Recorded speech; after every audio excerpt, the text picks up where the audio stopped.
Hello, मेरा नाम है अभिषेक और स्वागत करता हूं एक बार फिर आपके प्यारे चैनल JR ट्यूटोरियल्स में। बच्चों कैसे हो और आप सभी लोग? आई होप आप लोग एकदम बढ़िया होंगे, आपकी पढ़ाई एकदम बढ़िया चल रही होगी। एग्जाम आने वाला है तो आई होप आपकी पढ़ाई एकदम 4th गियर पे चल रही होगी। जैसा कि आपको पता है कि मैंने ऑलरेडी आपको बहुत सारे लेसन पढ़ाए हैं साइंस 2 के, ठीक है। सेकंड लेसन, थर्ड लेसन मैंने आप लोगों को पढ़ाया है। फिर वो जो आपका सेल डिवीजन वाला टॉपिक था वो भी मैंने आप लोगों को पढ़ाया था, ठीक है। तो इसीलिए लास्ट वाला लेसन भी मैंने पढ़ाया था। तो ये जो लेसन है that is introduction to microbiology, ये भी आपको मैं पढ़ा रहा हूं, ठीक है। कोई बात नहीं, बायोलॉजी का टॉपिक है तो मैं आपको इजीली पढ़ा सकता हूं। सो इस लेसन में हम लोग मेनली माइक्रोबायोलॉजी के बारे में डिस्कस करेंगे। जो छोटे छोटे ऑर्गेनिजम्स होते हैं ना, और उन ऑर्गेनिज्म से हम लोग क्या कुछ नहीं कर सकते, क्या क्या कर सकते हैं, वो सारी चीजें के बारे में हम लोग डिस्कस करेंगे इस लेक्चर के अंदर, ठीक है। चलेगा? तो देखो, लेक्चर स्टार्ट करने से पहले आपको छोटा सा अनाउंसमेंट है कि हमारा जो JR ट्यूटोरियल्स का एप्लीकेशन है वो जरूर से डाउनलोड कर लेना, क्योंकि उसके ऊपर बहुत सारी चीजें आ रही हैं, ऑलरेडी आ चुकी है। बहुत सारी क्विजेस आ चुके हैं, बहुत सारे टेस्ट सीरीज आ चुकी है, क्वेश्चन पेपर्स आएंगे प्रैक्टिस करने के लिए, बहुत सारे लेक्चर्स आने वाले हैं। तो जरूर से उसको डाउनलोड करके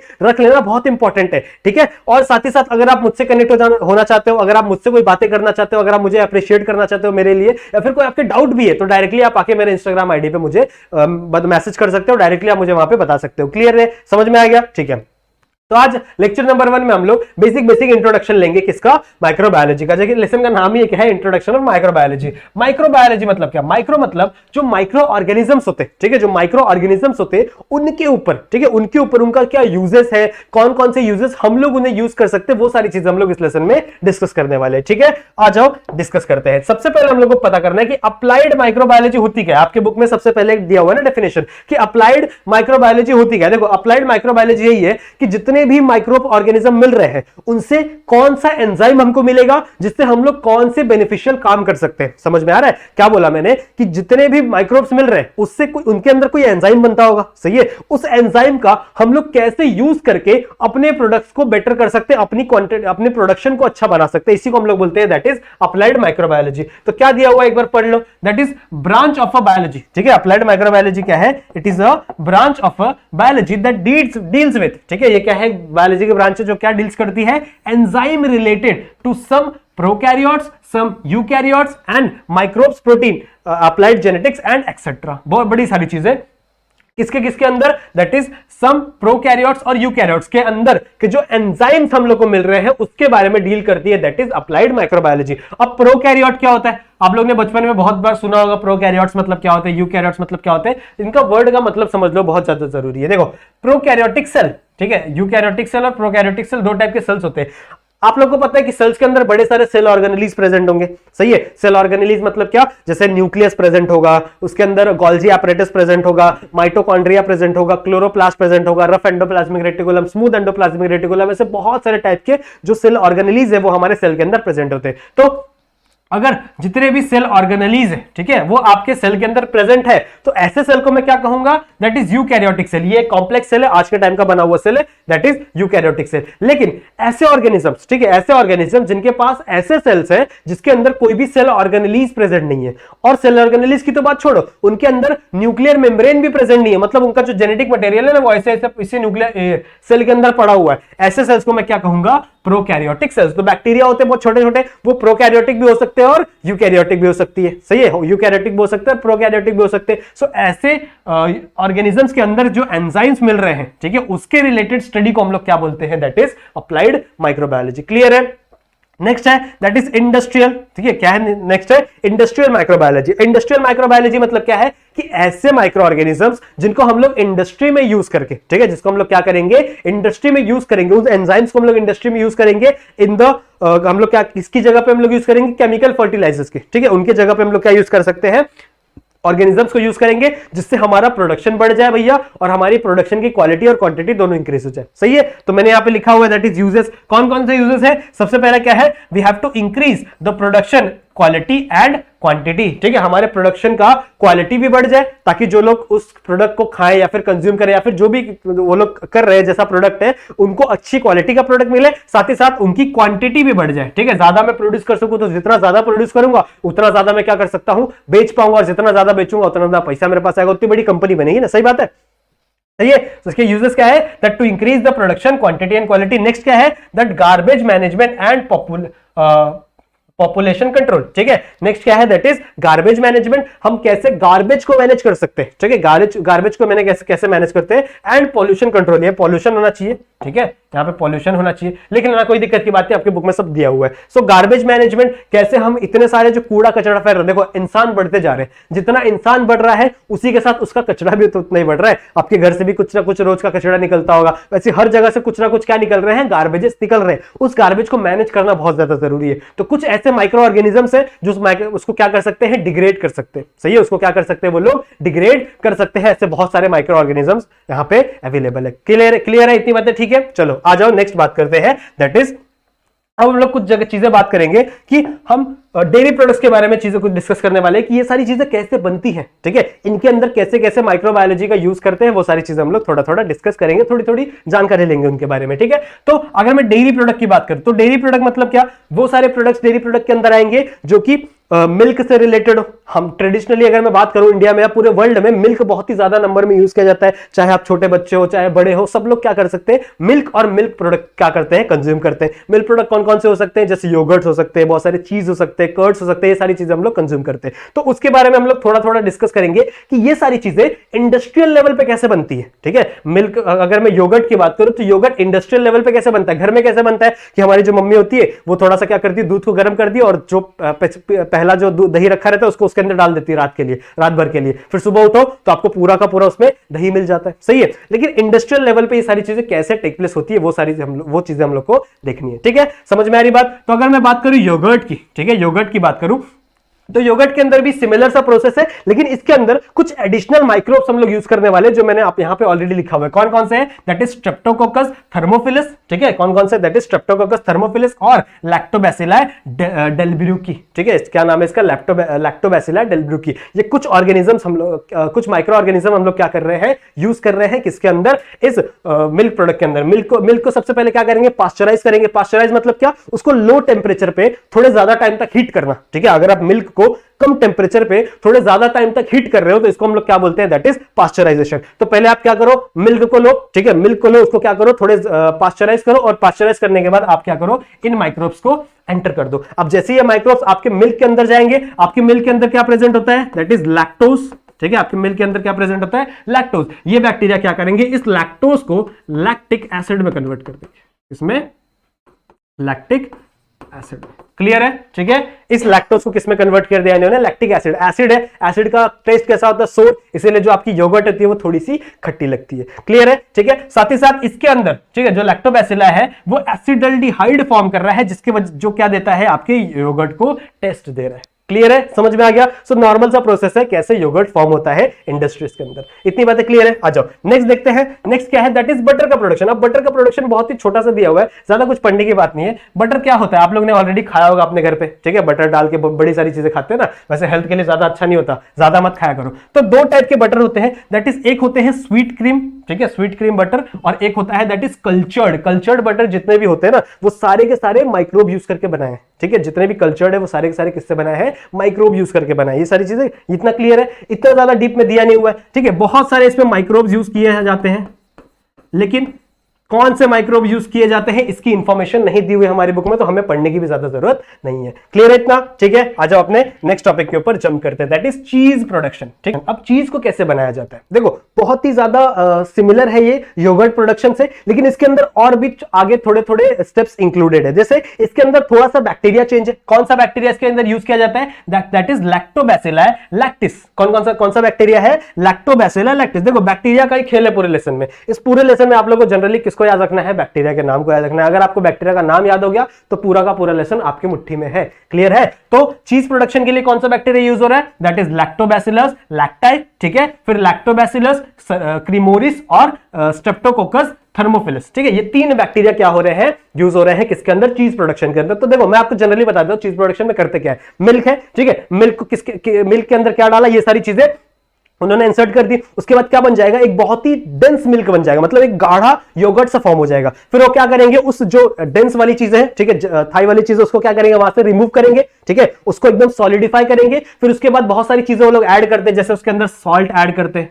अगर कोई फ्लेवर्ड चीज है तो उसके अलग अलग फ्लेवर्स ऐड करते हैं, ठीक है, अलग अलग टाइप के, अगर कोई फ्लेवर चीज है, बहुत सारे टाइप के फ्लेवर्स आते हैं ना आजकल मार्केट में, तो अगर कोई फ्लेवर है तो आप ऐड कर सकते हो, उसके अंदर सॉल्ट है, सॉल्ट ऐड करते हैं ताकि वो थोड़ा चीजी टेस्ट करे, ठीक है, थोड़ा जो खट्टा होता है ना सॉल्ट, ये अपना चीज, ठीक है। तो ये सारी चीजें ऐड करने के बाद उसको क्या किया जाता है, वॉश किया जाता है, वॉश करने के बाद उसको छोटे छोटे पीसेस में काट के उसको सेल कर दिया जाता है। सिंपल सा प्रोसेस है, ठीक है। पहले टाइम पे जो एंजाइम यूज करते थे, देखो चीज बनाने के लिए जो एंजाइम यूज करते थे, अगर मैं पहले की बात करूं तो कैटल के एलिमेंट्री कैनाल में एक एंजाइम होता है जिसका नाम है रेनेट, ठीक है, कैटल के एलिमेंट्री कैनाल में जिसका एंजाइम होता है जिसका नाम क्या था, रेनेट। इसको यूज किया जाता था पहले के टाइम पे, लेकिन आजकल के टाइम पे जो वीगन लोग हैं या फिर जो वेजिटेरियन लोग हैं वो इसको तो कंज्यूम नहीं करेंगे, तो इसके लिए एक फंगाई आता है, ठीक है, फंगाई आता है, इस फंगाई से एक एंजाइम निकलता है जिसको हम लोग बोलते हैं प्रोटीएज, ठीक है, जैसे क्या बोलते हैं हम लोग, प्रोटीएज। इस प्रोटीएज को एज अ एंजाइम यूज किया जाता है चीज प्रोडक्शन के लिए, ठीक है। क्लियर है इतनी बात, इतना समझ में आ गया चीज प्रोडक्शन कैसे होता है, सिंपल, ठीक है। आ जाओ नेक्स्ट टॉपिक पे जंप करते हैं, दैट इज प्रोबायोटिक्स, ठीक है। प्रोबायोटिक्स क्या होते हैं, देखो प्रोबायोटिक्स कुछ ऐसे यूजफुल बैक्टीरिया है आपके बॉडी के अंदर, कुछ ऐसे यूजफुल बैक्टीरिया है जो आपकी बॉडी का मेटाबॉलिज्म इंक्रीज कर देते हैं। मेटाबॉलिज्म मतलब क्या, आपकी बॉडी के अंदर जो नॉर्मल प्रोसेस हो रही है, जैसे आपके बॉडी के अंदर खाना डाइजेस्ट हो रहा है, ठीक है, खाना डाइजेस्ट करने के लिए एनर्जी बनाने के लिए एक रिएक्शन चलती है ना, हम लोग ने पढ़ा है ना रेस्पिरेशन के अंदर, तो वो सारी रिएक्शन क्या है, ये सारी क्या है, मेटाबॉलिज्म। और भी बहुत सारी चीजें चल रही है आपके बॉडी के अंदर, तो अगर आपके बॉडी की वो प्रोसेस को कोई माइक्रोब क्या कर सके, इंक्रीज कर सके, ठीक है, उन मेटाबॉलिक प्रोसेस को अगर कोई माइक्रोब क्या कर सके, इंक्रीज कर सके, तो उसे मैं क्या कहूंगा कि भैया वो यूजफुल बैक्टीरिया है मेरे लिए अच्छा बैक्टीरिया, ठीक है। अब आप लोगों को पता है कि हमारे बैक्टीरिया, हमारे बॉडी के अंदर बहुत सारे हार्मफुल बैक्टीरिया भी घुस जाते हैं, जैसे एस्कैरिस हो गया, ऐसे बहुत सारे छोटे छोटे वॉर्म्स आ जाते हैं, बैक्टीरिया आ जाते हैं। तो इन सारी चीजों को मारने के लिए और हमारे बॉडी के अंदर अच्छे बैक्टीरिया को इंट्रोड्यूस करने के लिए एक चीज यूज होती है जिसको बोलते हैं हम लोग प्रोबायोटिक्स, ठीक है। प्रोबायोटिक्स क्या है, ये भी एक मिल्क प्रोडक्ट ही है, कोई दिक्कत नहीं है, ये भी क्या है, एक मिल्क प्रोडक्ट ही है, लेकिन इसके अंदर क्या है, बहुत सारे अच्छे बहुत सारे पॉजिटिव बैक्टीरिया, ठीक है, हम लोग यूज करते हैं। कौन कौन से हैं, दैट इज लैक्टोबैसिला एसिडोफाइलस, ठीक है, ये एक बैक्टीरिया है, फिर लैक्टोबैसिला कैसी, ठीक है, और एक है बाइफिडोबैक्टीरियम, ठीक है। ये 3 टाइप के बैक्टीरिया हम लोग क्या कर रहे हैं, इसके अंदर यूज कर रहे हैं एज अ क्या है, एक्टिव बैक्टीरिया, ठीक है। ये लोग कैसे यूज होते हैं, एज अ एक्टिव बैक्टीरिया। ये आपके बॉडी के अंदर जाएंगे, आपके बॉडी का मेटाबॉलिक एक्टिविटी बढ़ा देंगे। सही बात है, आप लोग ने आजकल बहुत ऐड देखा होगा याकुल्ट का, ठीक है, याकुल्ट का ऐड होता है, उसमें अक्षय कुमार आता है और बोलता है कि ये खाओ, अपने बॉडी के अंदर एक्टिव अच्छे बैक्टीरिया बढ़ाओ। तो वो क्या है, वो एक टाइप का क्या है, प्रोबायोटिक्स, ठीक है, एक टाइप का क्या है, प्रोबायोटिक्स। बहुत ज्यादा जरूरी है, हर ऑर्गेनिज्म को, हर क्या बोल सकते हैं, एज लिमिट वाले बच्चों को जरूरी है, चाहे हम लोग छोटे बच्चों की बात कर लो, चाहे एक यंगर पीपल की बात कर लो, सबके बॉडी के अंदर हार्मफुल बैक्टीरिया डेवलप हो जाता है ना कुछ टाइम बाय टाइम, तो आपको कुछ टाइम में जो प्रोबायोटिक्स है वो ले लेना चाहिए ताकि आपके बॉडी के अंदर जो यूजफुल बैक्टीरिया वो क्या हो जाए, इंक्रीज हो जाए। क्लियर है, समझ में आ गया, आई होप आप लोगों को समझ में आ गया होगा। नेक्स्ट टॉपिक पे जंप करते हैं, दैट इज ब्रेड। अब ब्रेड आप लोग नॉर्मली खाते रहोगे, बहुत घर पे लाते रहोगे, ब्रेड पकौड़े बनाते रहोगे, या फिर आपने यहाँ पे अगर हम मुंबई से बिलोंग करते हो तो आप लोग ने वड़ा पाव खाया होगा। तो पाव क्या है, वो एक टाइप का ब्रेड है, ठीक है। और ये ब्रेड बनता कैसे है, तो ये जनरली एक प्रोसेस आपकी बुक में दी हुई है, इसके अंदर भी बहुत सारे माइक्रोब्स यूज किए जाते हैं और फर्मेंटेशन किया जाता है। अब फर्मेंटेशन का मतलब क्या है, फर्मेंटेशन का मतलब है कि आप किसी भी, ठीक है, किसी भी ग्लूकोज या फिर हम लोग बोलते हैं किसी भी शुगर मॉलिक्यूल को चेंज कर दो इथेनॉल में, ठीक है, और CO2 में, ठीक है। आपका जो शुगर मॉलिक्यूल है, ठीक है, अगर आपका शुगर मॉलिक्यूल कन्वर्ट हो जाएगा 2 मॉलिक्यूल में, दैट इज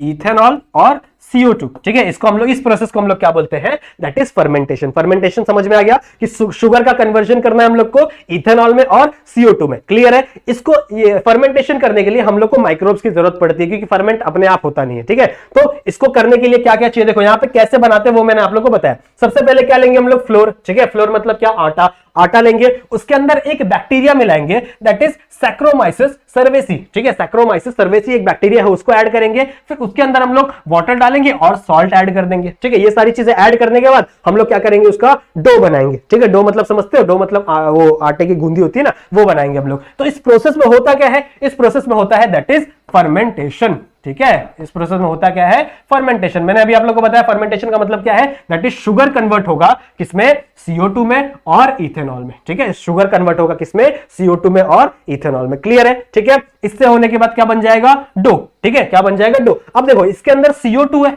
अब ये CO2 क्या होगा ना, यहां से रिलीज होना चाहेगा, ठीक है, इस डो के अंदर से, इस आटे की गूंदी के अंदर से क्या होगा, CO2 रिलीज होना चाहेगा, जिसकी वजह से छोटे छोटे पोर्स आ जाते हैं डो के ऊपर, और जो डो है ना हमारा वो स्पॉन्जी बन जाता है। कैसा बन जाता है वो डो, स्पॉन्जी बन जाता है। क्यों? क्योंकि इसके अंदर से क्या निकल रहा है भैया, CO2 निकल रहा है। क्लियर है? ये गैस निकल रही है ना एक टाइप की।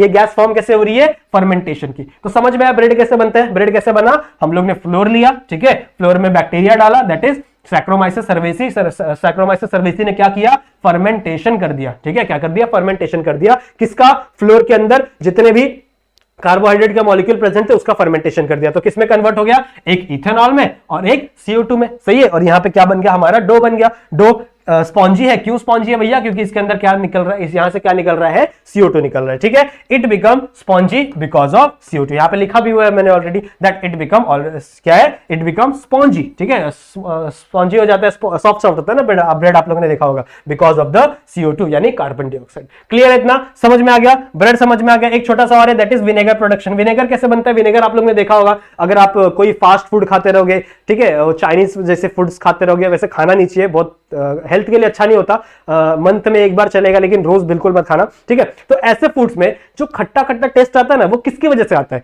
वो आता है विनेगर की वजह से, ठीक है, वो किसकी वजह से आता है, विनेगर की वजह से। तो विनेगर बहुत सारे फूड्स में यूज किया जाता है। जैसे फॉर एग्जांपल आपकी मम्मी घर पे अचार बनाती होंगी, ठीक है, आपकी मम्मी, आपकी दादी, कोई तो बनाता होगा ना आपके घर पे अचार, तो वो अचार के अंदर, अचार को ज्यादा टाइम तक चले उसके लिए उसके अंदर क्या ऐड किया जाता है, विनेगर ऐड किया जाता है, ठीक है। तो सबसे पहले हम लोग बात देखते हैं विनेगर होता क्या है। देखो विनेगर होता है 4% ऑफ एसिटिक एसिड, ठीक है, 4% of acetic acid. Acetic acid क्या होता है, एसिटिक एसिड का फॉर्मूला जिसको चाहिए वो लिख लो, दैट इज CH3COOH, ठीक है, CH3COOH। COH क्या होता है, एसिडिक ग्रुप है। समझ में आ रही बात। तो ये एक नॉर्मल सा फॉर्मूला है किसका, एसिटिक एसिड का। विनेगर क्या है, vinegar is the 4% of acetic acid. मतलब एसिटिक एसिड में सिर्फ 4%, जैसे फॉर एग्जांपल एक सॉल्यूशन है उसमें 100% का सॉल्यूशन है, तो सिर्फ 4% क्या रहेगा, एसिटिक एसिड, बाकी सब वाटर कंटेंट रहेंगे। समझ में आ रही बात। तो विनेगर बनता कैसे है, देखो सबसे पहले हम लोग क्या चाहिए, इथेनॉल चाहिए। अब मैंने यहां पे लिखा हुआ है कि भैया इथेनॉल आया कहां से, ठीक है, ये इथेनॉल आया, तो आया कहां से, तो याद करो, ब्रेड वाली प्रोसेस याद करो। इथेनॉल कैसे बनता है, ठीक है, इथेनॉल कैसे बनता है, मैंने आप लोगों को बताया था ना, बिकॉज ऑफ फर्मेंटेशन, ठीक है। आपको क्या करना है, फर्मेंटेशन करना है, किसका, शुगर का फर्मेंटेशन करना है, तो वहां से क्या बनेगा, कार्बन डाइऑक्साइड और इथेनॉल। समझ में आ रही बात। तो यहां से आप क्या ले लो, इथेनॉल ले लो। फिर इस इथेनॉल में दो बैक्टीरिया डालना है, दैट इज एसिटोबैक्टर और ग्लूकैनोबैक्टर। कौन कौन सा बैक्टीरिया डालना है, दैट इज एसिटोबैक्टर और ग्लूकैनोबैक्टर। जैसे ही आप बैक्टीरिया डाल दोगे तो यहां पे क्या फॉर्म हो जाएगा, एसिटिक एसिड फॉर्म हो जाएगा और कुछ बाय प्रोडक्ट्स भी फॉर्म हो जाएंगे, ठीक है, एसिटिक एसिड फॉर्म हो जाएगा और कुछ बाय प्रोडक्ट्स भी फॉर्म हो जाएंगे, लेकिन इनसे हमको कोई मतलब नहीं है, हम लोग को सिर्फ किससे मतलब है, एसिटिक एसिड से, ठीक है। फिर एसिटिक एसिड को आपको क्या करना है, ब्लीच करना है, ठीक है, एसिटिक एसिड को क्या करना है, आपको ब्लीच करना है। ब्लीच किससे करना है, पोटेशियम फेरोसाइनाइड से, ठीक है, ब्लीच किससे करना है, दैट इज पोटेशियम फेरोसाइनाइड से। इतनी बात है, क्लियर है, समझ में आया क्या चल रहा है। मैंने क्या बोला, इथेनॉल लिया, ठीक है, इथेनॉल लिया, उसको एसिटोबैक्टर, ज्यादा कुछ है नहीं अभी तक, बहुत सिंपल है, बहुत सिंपल है, ध्यान से देखो। इथेनॉल लिया, उसको किसमें ऐड किया, उसको उसमें क्या ऐड किया, दैट इज एसिटोबैक्टर और ग्लूकैनोबैक्टर। जैसे ऐड किया ये दोनों बैक्टीरिया, ये किसमें कन्वर्ट हो गया, एसिटिक एसिड में, ठीक है। इथेनॉल किसमें कन्वर्ट हो गया, एसिटिक एसिड में। इथेनॉल का फॉर्मूला क्या होता है, दैट इज C2H5OH, ठीक है, ये क्या है, फॉर्मूला है किसका, इथेनॉल का, C2H5OH। ये किसमें कन्वर्ट हो गया, that is acetic acid. Acetic acid का फॉर्मूला क्या होता है, CH3COOH। क्लियर है, ठीक है, ये किसमें कन्वर्ट हो गया, CH3COH में। क्लियर है, एसिटिक एसिड बन गया। अब इस एसिटिक एसिड और साथ में कुछ बाय प्रोडक्ट भी बनता है, लेकिन इससे हम लोग कोई मतलब नहीं है, हम लोग सिर्फ मतलब किससे है, एसिटिक एसिड से। सो एसिटिक एसिड को हम लोग ने क्या किया, देन ब्लीच किया, ठीक है। इससे हम लोग इसने हम लोग क्या किया, हमने इसको क्या किया, ब्लीच किया। किससे ब्लीच किया है, पोटेशियम फेरोसाइनाइड से। जैसे आप पोटेशियम फेरोसाइनाइड से ब्लीच करोगे तो इसके बाद आपका नेक्स्ट स्टेप क्या है, दैट इज पास्चराइजेशन, ठीक है। आप क्या करोगे, इस चीज को पास्चराइज करोगे। पास्चराइज मतलब क्या होता है, किसी भी चीज को, अभी मैंने बताया ना आप लोग को, किसी भी चीज को लोअर टेम्परेचर में ज्यादा टाइम तक हीट करने को हम लोग पास्चराइजेशन बोलते हैं। तो यहां पे आप क्या कर दो, चीज को पास्चराइज कर दो। जैसे ही आप पास्चराइज करोगे और उसके बाद आपको थोड़ी सी, ठीक है, दैट इज थोड़ी सी अमाउंट में SO2 गैस मिलानी है। जैसे ही आप इसमें थोड़ी सी अमाउंट ऑफ क्या मिला दोगे, SO2 गैस मिला दोगे, हम आपको क्या मिल जाएगा, आपका विनेगर मिल जाएगा। क्लियर है, समझ में आया, ठीक है। विनेगर का फॉर्मेशन कैसे होता है, समझ में आया, एकदम इजी है। आ जाओ नेक्स्ट किसके बारे में बात करते हैं, एक छोटा सा है, that is soya sauce. Soya sauce कैसे बनता है भैया, राइस और व्हीट को लो, ठीक है, राइस और व्हीट को लो, उसको फर्मेंट कर दो, ठीक है, राइस और व्हीट को लो, राइस लो या फिर व्हीट लो, दोनों में से कोई भी एक ले लो, और उसको क्या कर दो आप, फर्मेंट कर दो with the help of Aspergillus oryzae, sorry oryzae, ठीक है, एस्परजिलस ऑरिजेई। इसको फर्मेंट करोगे तो आपको क्या मिल जाएगा, सोया सॉस। बहुत इजी लेसन है, ठीक है, ज्यादा कुछ नहीं है ना, बहुत एकदम इजी लेसन है। क्या लेना है आपको, राइस लेना है या फिर व्हीट लेना है। क्यों लेना है भैया, क्योंकि इसके अंदर होता है कार्बोहाइड्रेट। क्या होता है इसके अंदर, कार्बोहाइड्रेट। कार्बोहाइड्रेट मतलब क्या, कार्बोहाइड्रेट को हम लोग शुगर ही बोल सकते हैं, शुगर को फर्मेंट करना, शुगर को ही फर्मेंट किया जाता है। तो आप क्या करो, इसको फर्मेंट कर दो with the help of Aspergillus oryzae, और आपको क्या मिल जाएगा, सोया सॉस। क्लियर है, ठीक है, सोया सॉस भी बहुत जगह यूज करते हैं, देखा होगा आप लोग ने। फिर यहाँ पे एक छोटा सा चार्ट दिया है बुक में कि प्रोडक्शन ऑफ बेवरेजेस। बेवरेजेस मतलब क्या, जो ड्रिंक्स होती हैं, ठीक है, ड्रिंक्स हो गए, बहुत सारे टाइप की ड्रिंक्स होती है, वो सारी चीजें कैसे बनती है। तो यहाँ पे क्या दिया हुआ है, कौन से फ्रूट से बनती है, ठीक है, यहाँ पे क्या दिया हुआ है, कौन से फ्रूट से बनती है, उन फ्रूट्स में कौन सा माइक्रोब यूज किया जाता है फर्मेंटेशन के लिए, और उसके बाद उस माइक्रोब का रोल क्या है, ठीक है, वो जो माइक्रोब है वो कर क्या रहा है उस ऑर्गेनिज्म के अंदर, और उससे आगे चल के कौन सा बेवरेज बन रहा है, इसका एक चार्ट दिया हुआ है यहाँ पे, ठीक है। तो रीड हो जाएगा, पढ़ लोगे। मैं आपको एग्जांपल देके समझाता हूं। जैसे क्या दिया हुआ है, सबसे पहला कॉफी और अबिका, ठीक है, कॉफी और अबिका, इसके अंदर कौन सा माइक्रोब यूज किया जाता है, दैट इज लैक्टोबैसिलस बर्विस, ठीक है, लैक्टोबैसिलस बर्विस यूज करोगे तो ये क्या करेगा, it separate the seed from fruit, ठीक है। ये इसका, इस बैक्टीरिया का फंक्शन क्या है, ये फ्रूट से किसको, सीड को क्या करता है, सेपरेट करता है, और इससे क्या बनता है, कॉफी बनता है, सही है, इससे क्या बनता है, कॉफी बनता है, कोका प्लांट होगा, सही है। फिर दूसरा है कैटिस थियोब्रामा, ठीक है, थियोब्रोमा कोका, ठीक है, थियोब्रोमा कोका, इसमें क्या, कौन सा माइक्रोब आप यूज कर रहे हो, दैट इज कैंडिडा, उसके बाद क्या है, हंसेमिडा, उसके बाद क्या है, फाइसो, उसके बाद क्या है, सैक्रोमाइसिस। ये सारे ऑर्गेनिज्म, ये सारे बैक्टीरिया आप यूज कर रहे हो, उसका फंक्शन क्या है, the separating seed from the fruit. देखो दोनों का सिमिलर फंक्शन है, ये क्या कर रहे हैं, that separate the seed from the fruit, और यहाँ पे बनता क्या है, कोका, ठीक है, बनता क्या है यहाँ पे, कोका। समझ में आ रहा है। तो ये जो चार्ट है वो आप इजीली रीड कर लोगे, एकदम इजीली रीड कर लोगे, मुझे ऐसा लगता है, कोई यहाँ पे दिक्कत नहीं होनी चाहिए आप लोग को, ठीक है, सिंपल है। यहां पे अगर मैं ग्रेप की बात करूं तो ग्रेप में आप डाल दो भैया सैक्रोमाइसिस सर्वेसी, और जैसी सैक्रोमाइसिस सर्वेसी करोगे ये क्या करता है भैया, फर्मेंटेशन कर देता है जूस का, और क्या बन जाती है, वाइन, ठीक है, क्या बन जाता है, वाइन बन जाता है। क्लियर है, समझ में आया। वहीं अगर आप एप्पल को लो, एप्पल के अंदर आप सैक्रोमाइसिस सर्वेसी डालो तो इसका भी क्या है, ये फर्मेंटेशन कर देता है जूस को, और क्या बन जाता है, काइडर, ठीक है, काइडर बोलते हैं शायद उसको, ठीक है, मेरे को इतना नॉलेज नहीं है इसके बारे में, लेकिन कोई बात नहीं, समझा इतना, ठीक है। ये चार्ट समझ में आ गया।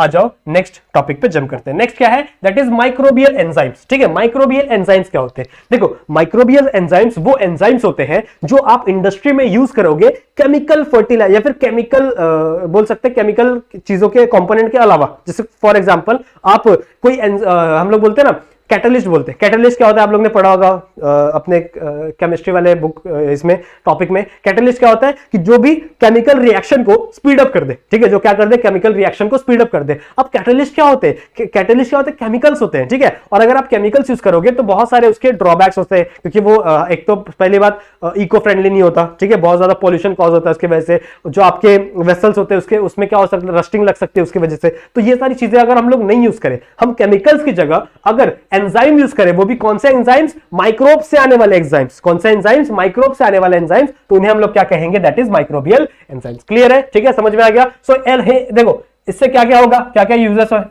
वो आप लोगों को पता होना चाहिए। तो हम लोग लो टेम्परेचर पे भी काम कर सकते हैं, जितने माइक्रोब्स है वो लो टेम्परेचर पे भी काम कर सकते हैं, ऐसा उनका सीन है। क्योंकि जो केमिकल्स होते हैं उनको एक स्पेसिफिक टेम्परेचर चाहिए रिएक्शन करने के लिए, ठीक है, रिएक्शन करने के लिए एक स्पेसिफिक टेम्परेचर चाहिए। लेकिन अगर मैं बात करूं माइक्रोब्स की तो वो नॉर्मल टेम्परेचर पे भी काम कर लेते हैं। मतलब यहां पे मेरा पैसा बच गया, ठीक है, पैसा बच गया मेरे को टेम्परेचर बढ़ाने का। फिर लो मतलब नॉर्मल पीएच और प्रेशर पे भी वो लोग काम कर सकते हैं, चाहे पीएच नॉर्मल हो चाहे प्रेशर नॉर्मल हो, उस पर भी क्या कर सकते हैं, माइक्रोब्स काम कर सकते हैं।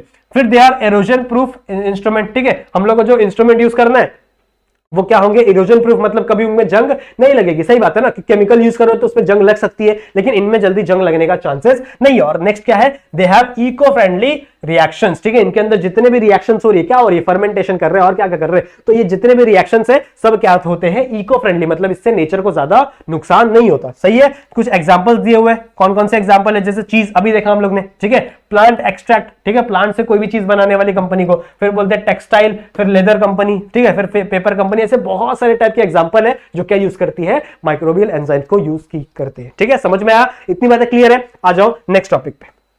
नेक्स्ट टॉपिक यहां पे क्या है, एक छोटा सा चार्ट दिया हुआ है, वापस चार्ट में क्या दिया हुआ है, दैट इज सोर्सेस। ठीक है, सोर्स मतलब क्या, कहां से कोई चीज आ रही है वो उसका सोर्स होगा, उसमें कौन सा माइक्रोब यूज कर रहे हो आप, ठीक है, कौन सा अमाइनो एसिड आपको मिल रहा है और उसके कौन कौन से यूजेस है वो यहां पे दिया हुआ है। तो सबसे पहला क्या है, शुगर दिया हुआ है, ठीक है, बीट है, मोलासिस है, अमोनिया सॉल्ट है, ठीक है, ये सारी चीजें। इसमें जब आप माइक्रोब यूज करते हो दैट इज ब्रीवेसरम, दैट इज ब्रीवेसरम यानी साइनोबैक्टीरियम, ठीक है, साइनोबैक्टीरियम यूज करोगे तो आपको कौन सा अमाइनो एसिड मिलेगा, that is L glutamic acid, ठीक है, एल ग्लूटामिक एसिड। और इसके यूजेस क्या है, that is production of monosodium glutamate या फिर अजीनोमोटो, ठीक है, अजीनोमोटो देखा होगा ना आप लोग ने, आपके जो नॉर्मल चाइनीज वाइनीज जो कंज्यूम करता है उसमें अजीनोमोटो डाला जाता है, तो वो कहां से बनता है, दैट इज शुगर से बनता है, बीट से बनता है, मोलासिस और अमोनिया सॉल्ट। क्लियर है, तो ऐसे यहाँ पे एक चार्ट दिया हुआ है, आई होप आप इस चार्ट को आप रीड कर सको, ठीक है, एकदम सिंपल है ना, कुछ नहीं दिया हुआ है, that is glucose, corn steep, liquor, इसमें क्या डालोगे, एस्परजिलस नाइगर डालोगे तो कौन सा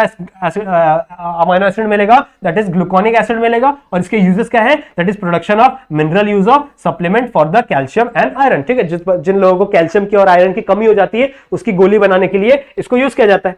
सही है, समझ में आ गया। सो ऐसे चार्ट, इस चार्ट को आप लोग क्या कर लेना, इजीली रीड कर लेना घर पे एक बार, कोई दिक्कत की बात नहीं, आप लोगों को इजीली सबको समझ में आ जाएगा। क्लियर है, ठीक है, आ जाओ नेक्स्ट टॉपिक पे, दैट इज ज़ैंथम गम। ठीक है, अब एक चीज है ज़ैंथम गम, ये क्या होता है, आप लोग ने कभी 5 स्टार खाया, ठीक है, 5 स्टार जब आप खाओगे तो उसको देखा है, उसको खींचने में बहुत टाइम लगता है, ठीक है, उसको चबाने में बहुत टाइम लगता है, ऐसा क्यों, क्योंकि उसके अंदर एक गम प्रेजेंट होता है, उसके अंदर एक गम डाला जाता है जिसका क्या नाम है, ज़ैंथम गम। वैसे ही ऐसे बहुत सारी चीजें, बहुत सारे टॉफीज होते हैं, बहुत सारे कैंडीज होते हैं जिनके अंदर ये ज़ैंथम गम का यूज किया जाता है। समझ में आ रही बात। तब ये मिलता कैसे, देखो ये मिलता है जनरली जितने भी नॉर्मल कार्बोहाइड्रेट है, ठीक है,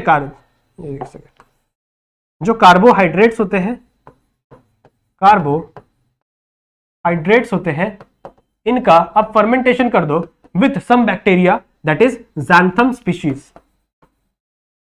ज़ैंथम स्पीशीज, ज़ैंथम स्पीशीज के कुछ बैक्टीरिया से अगर आप क्या कर दो, इनका फर्मेंटेशन कर दो तो क्या मिल जाएगा आपको, दैट इज ज़ैंथम गम मिल जाएगा। ज़ैंथम गम अभी मैंने आप लोग को बताया कि जो टॉफीज बनाते हैं, कैंडीज बनाते हैं, उसमें देखो एकदम चिपका चिपका पार्ट्स होता है, ठीक है, एकदम चिपकने वाला पार्ट होता है जो हमारे दांतों पे चिपक जाता है, जैसे आप लोगों ने खाया होगा, एक्लेयर्स खाया होगा, हमारे दांतों पे चिपक जाता है। तो क्या होता है, because of they have the xanthan gum. आप लोग ने आइसक्रीम खाया होगा, ऐसे बहुत सारी चीजें होती है जिसके अंदर इस गम को यूज किया जाता है। तो एक छोटा सा टॉपिक दिया हुआ है ज़ैंथम गम का, इसको रीड कर लेना, बहुत ही छोटा सा है, इजीली आप लोग को समझ में आ जाए। क्लियर है। उसके बाद एक और चार्ट दिया हुआ है, that is substance obtain by the microbial process, ठीक है, माइक्रोबियल प्रोसेस करने के बाद आपको कौन से सब्सटेंस मिलते हैं और उन सब्सटेंस के रोल्स क्या क्या है, ठीक है, उन सब्सटेंस के क्या क्या रोल्स है वो आप लोग को यहां पे दिया हुआ है। क्या है, दैट इज सबसे पहला क्या है, सिट्रिक, मैलिक एसिड, मैलिक या फिर लैक्टिक एसिड, ठीक है, सिट्रिक एसिड, सिट्रिक एसिड कहां मिलता है, जनरली जितने भी खट्टे चीजें होते हैं, जैसे आपका नींबू हो गया, ठीक है, उसके अंदर आपको सिट्रिक एसिड मिलेगा, मैलिक एसिड हो गया, लैक्टिक एसिड आपके दूध से मिल रहा है, योगर्ट से मिल रहा है, ठीक है। इनका रोल्स क्या है, टू इंप्रूव द एसिडिटी, ठीक है, इनका काम क्या है, ये एसिडिटी को इंप्रूव करते हैं। फिर मैं बात करूं ग्लूटामिक एसिड, लाइजाइन या फिर ट्रिप्टोफैन, ठीक है, इनका क्या है, they are the protein building, ठीक है, ये क्या करते हैं आपकी बॉडी के अंदर प्रोटीन्स बिल्ड करते हैं। तो जनरली जो प्रोटीन हम लोग देते हैं ना, प्रोटीन बार्स हो गए, ये सारी चीजें, उसके अंदर ये जितने भी ग्लूटामिक एसिड्स है, ठीक है, ग्लूटामिक एसिड, लाइसिन, ट्रिप्टोफैन, ये सारी चीजें वहां पे आपको मिलेंगी, ठीक है। फिर उसके बाद क्या है, दैट इज नाइसिन और क्या है, नेटामाइसिन, ठीक है, नेटामाइसिन, इसका क्या है, इसका रोल क्या है, दैट इज माइक्रोबियल रिस्ट्रिक्टर। क्लियर है। तो ये सारी चीजें आप रीड कर सकते हो अपने हिसाब से। यहां क्या है, that is ascorbic acid, that is vitamin C, B12 and B2, इसका काम क्या है, that is it is antioxidant and use as a vitamin in our body. Clear है। तो इसे यहां बहुत सारे रोल्स यहां पे दिए हुए हैं। क्लियर है, समझ में आ जाएगा आप लोग को। बीटा कैरोटीन क्या होता है, बीटा कैरोटीन, लाइबोसोम, ज़ैंथिन्स एंड ल्यूटीन्स, इनसे क्या बनता है, these are the edible colours. अगर आप कोई भी चीज खाते हो तो वहां पे सिंथेटिक कलर डाला जाता है जो आप खा सकते हो। एडिबल मतलब क्या, कोई भी चीजों को आप कंज्यूम कर पाते हो। ऐसे कलर्स किससे बनते हैं, ये सारी चीजों से बनते हैं। समझ में आया। यहाँ पे क्या दिया है, पॉलीसैकेराइड्स और ग्लाइकोलिपिड्स, ये क्या है, दैट इज इमल्सिफायर, इमल्सिफायर करने के काम आते हैं। फिर और भी बड़ी सारी चीजें दी हुई है। तो ये सारी चीजें आई होप आप लोग रीड कर लोगे, एकदम ईजी है, कोई ज्यादा डिफिकल्ट की बात नहीं है। बस इस लेसन में चैलेंजिंग क्या है, इस लेसन, ये लेसन हार्ड क्यों लगता है बच्चों को पता है, क्योंकि इसके अंदर बड़े सारे टाइप के माइक्रोब्स, ठीक है, बड़े सारे टाइप से माइक्रोब्स के नाम दिए हुए। कोई दिक्कत की बात नहीं, आप लोग एक बार दो बार रीड करोगे, इजीली आप लोग को समझ में आ जाएगा। क्लियर है, ठीक है। सो इसका जो आगे का टॉपिक है वो हम लोग नेक्स्ट लेक्चर में कंटिन्यू करेंगे। सो आई होप आप लोग को ये वाला लेक्चर समझ में आया होगा, सब कुछ इजीली आप लोग को समझ में आ गया होगा। क्लियर है। तो मिलते हैं नेक्स्ट वीडियो में, तब तक के लिए कीप स्टडिंग।